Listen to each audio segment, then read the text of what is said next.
नमस्कार, मैं वैशाली और आप देख रहे हैं आजाद कलम न्यूज चैनल। आइए रुक करते हैं आज की बड़ी खबर पर। कर्नाटक के वरिष्ठ आईपीएस अधिकारी रामचंद्र राव की सौतेली बेटी अभिनेत्री रान्या राव को बेंगलुरु एयरपोर्ट पर 14.2 किलोग्राम सोने के बर्तनों के साथ गिरफ्तार किया गया। इस सोने की अनुमानित कीमत 12 करोड़ 56 लाख रुपए बताई जा रही है। सोना दुबई से लाया गया था और रान्या पर आरोप है कि उन्होंने ये सोना तस्करी के रूप में भारत लाया। बेंगलुरु के कैंपेगौड़ा अंतर्राष्ट्रीय एयरपोर्ट पर कस्टम अधिकारियों ने अभिनेत्री रान्या राव को 3 मार्च को दुबई से आई एक फ्लाइट में गिरफ्तार किया। कस्टम विभाग की डायरेक्टोरेट ऑफ रेवेन्यू इंटेलिजेंस ने रान्या को विमान से उतरते ही पकड़ लिया और जांच में उनके पास से 14.2 किलोग्राम सोने के बर्तन बरामद किए।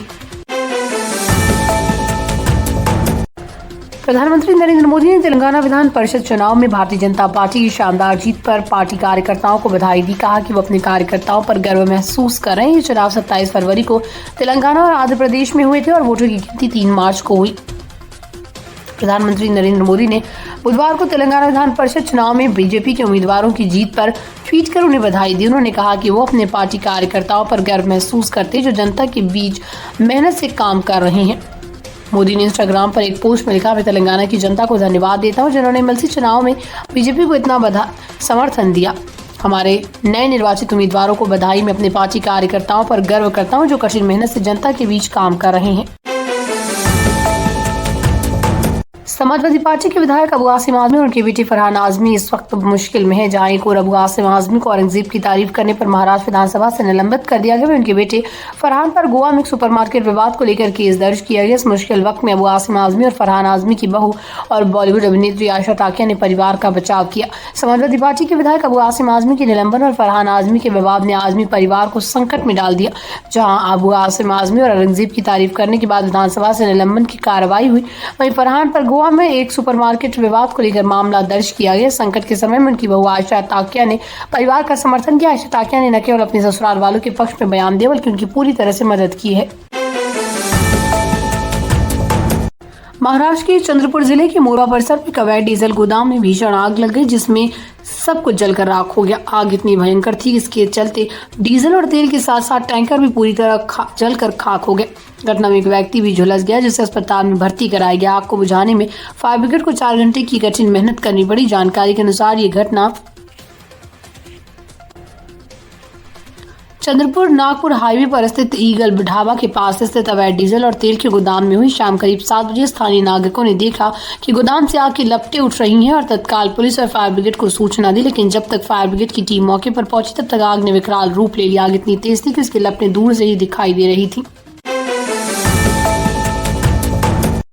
दिल्ली में भारतीय जनता पार्टी सरकार ने महिलाओं को हर महीने 2500 रुपए देने का वादा किया था, जिस महिला सम्मान योजना कहा जा रहा है। ये धनराशि महिलाओं को 8 मार्च यानी अंतर्राष्ट्रीय महिला दिवस के मौके पर देने का ऐलान किया गया, लेकिन इस वादे के बीच आम आदमी पार्टी सरकार पर हमलावर हो गई और ये मुद्दा राजनीतिक बहस का केंद्र बन गया। हालांकि अब इस योजना से जुड़ी महत्वपूर्ण जानकारी सामने आई जिसमें बताया गया कि वो कौन सी महिलाएं इस 2500 रुपए की योजना का लाभ प्राप्त करेंगी। इंडियन एक्सप्रेस के मुताबिक वो महिलाएं जो सालाना 3 लाख रुपए से कम कमाई करती हैं, जो आयकर नहीं देती हैं, वो इस योजना के तहत 2500 रुपए प्राप्त करने के पात्र होंगे। अधिकारियों के मुताबिक ये योजना 18 से 60 वर्ष की उम्र की उन महिलाओं के लिए है जो सरकारी नौकरी में नहीं है और उन्हें किसी अन्य सरकारी योजना से कोई वित्तीय सहायता प्राप्त नहीं हो रही है।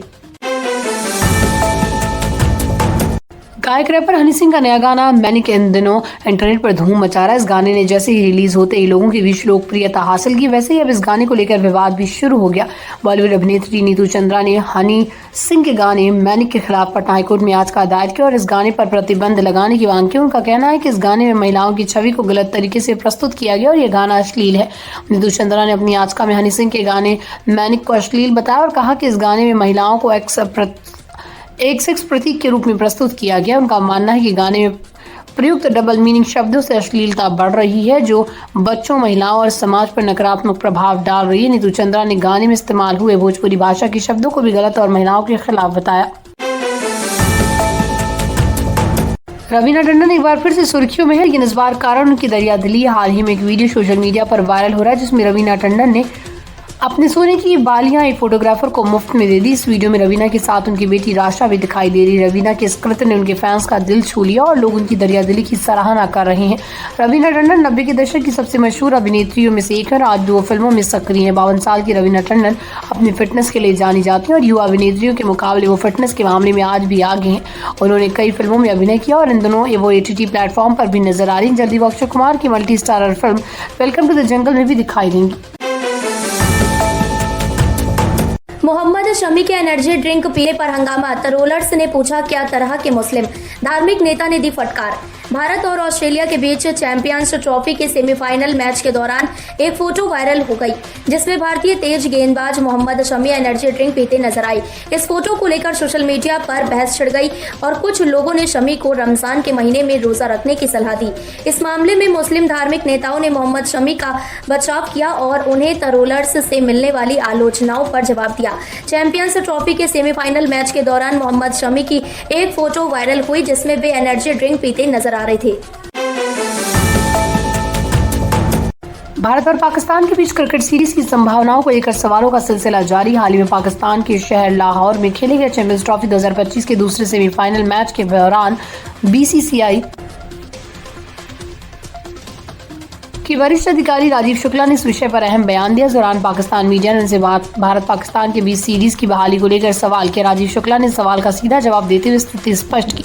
राजीव शुक्ला ने सबसे पहले पाकिस्तान को ICC इवेंट्स और अंतर्राष्ट्रीय टीमों की मेजबानी के लिए बधाई दी। उन्होंने कहा पाकिस्तान ने अब तक बहुत अच्छे तरीके से ICC इवेंट्स का आयोजन किया और देश में क्रिकेट के माहौल को शानदार तरीके से बढ़ावा दिया। बॉलीवुड में अपनी शुरुआत कर चुकी अभिनेता वीर पहाड़िया इन दिनों अपनी फिल्म में स्काई फूड्स के डांस स्टेप्स को लेकर सोशल मीडिया पर चर्चा में है। फिल्म के डांस स्टेप्स को काफी ट्रोल किया गया, लेकिन वीर ने ट्रोलर्स को जवाब देते हुए कहा ये ट्रोलिंग उनके लिए विशेष थी और इसकी उनकी पहचान को भी बहुत फायदा हुआ। ये जानते वीर ने ट्रोलिंग पर क्या प्रतिक्रिया दी और किस तरह का फायदा हुआ नजर आ रही है। कार्तिक ने इंटरव्यू में ट्रोलिंग को लेकर अपने विचार साझा किए। उन्होंने कहा मैं ट्रोल होने के लिए लंबी रहूंगा।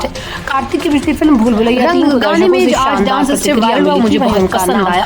आशिकी 3 के साथ भी जोड़ा जा रहा है। गाने में जो डांस स्टेप वायरल हुआ मुझे बहुत पसंद आया। अब मैं उन्हीं एक्टर्स नजर आ रहे हैं हालांकि हमारा जा रहा है जिन्हें ट्रोल किया जाता है। पहले मुझे कौन जानता था, लेकिन अगर मैं उनकी अजीब दोस्ती काफी आगे बढ़ चुकी है। मैंने ये भी कहा कि ट्रोलिंग की वजह से अब उनकी सोशल मीडिया प्रोफाइल भी चर्चा में आ रही है और इससे उनका काम को पहचान मिल रही है।